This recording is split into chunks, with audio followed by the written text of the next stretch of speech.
Well, you were just listening in on the fifth White House cabinet meeting, going a little over 2 hours. And a reminder, tonight, NewsNation and Chris Cuomo hosting a town hall marking Trump's first 100 days in office. Bill O'Reilly, Stephen A. Smith will be there. President Trump also slated to call in as well. So be sure to tune in for that at 8 Eastern. But good afternoon, I'm Rich Bodie with NewsNation Now's digital stream. To those of you following along, welcome back. And to those of you just joining us, we are following a lot of stories today. Of course, President Trump just holding that White House cabinet meeting. You saw Elon Musk there in attendance, wearing two hats, making the joke that he, of course, wears more than one hat.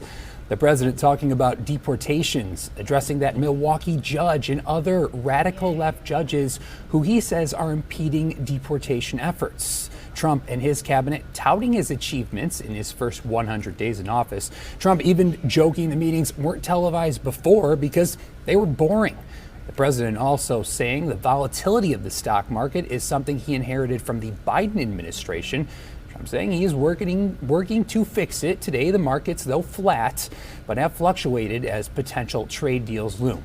Now, we also heard President Trump talk about tax cuts, and Attorney General Pam Bondi also talking about the prosecutions the AG's office is making and working on. She mentioned a member of ISIS in New York and Tesla terrorists across the country. Trump going around the table, getting updates from the Director of National Intelligence, Tulsi Gabbard, Education Secretary Linda McMahon, and Energy Secretary Chris Wright, among others, all talking about their efforts to further the Trump agenda. You also heard Secretary of State Marco Rubio praising DOJ for the work the agency has done so far. Rubio says the U.S. government is working with other countries to get people out of our country. Rubio, though, not answering a question about the return of Abrego Garcia in El Salvador. We even heard Trump take a shot at former Transportation Secretary and South Bend Mayor Pete Buttigieg about aging air traffic control safety. But I am watching several cameras right now, just to give you an idea. If you look behind me, House and Senate both in session, and what's been going on in Congress there, it's been a mixed bag a little bit today.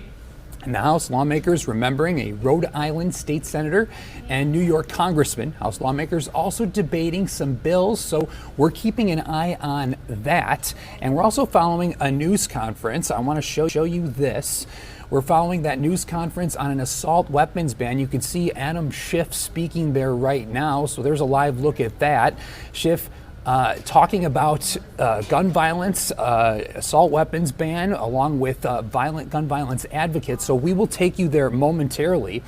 And of course, we're all following the murder trial for 3 former Memphis police officers accused of beating Tyre Nichols to death in January 2023. About 2 hours ago, the state rested its case. The court is in recess right now. We'll, of course, bring you back to that in Chattanooga, Tennessee, when court is back in session.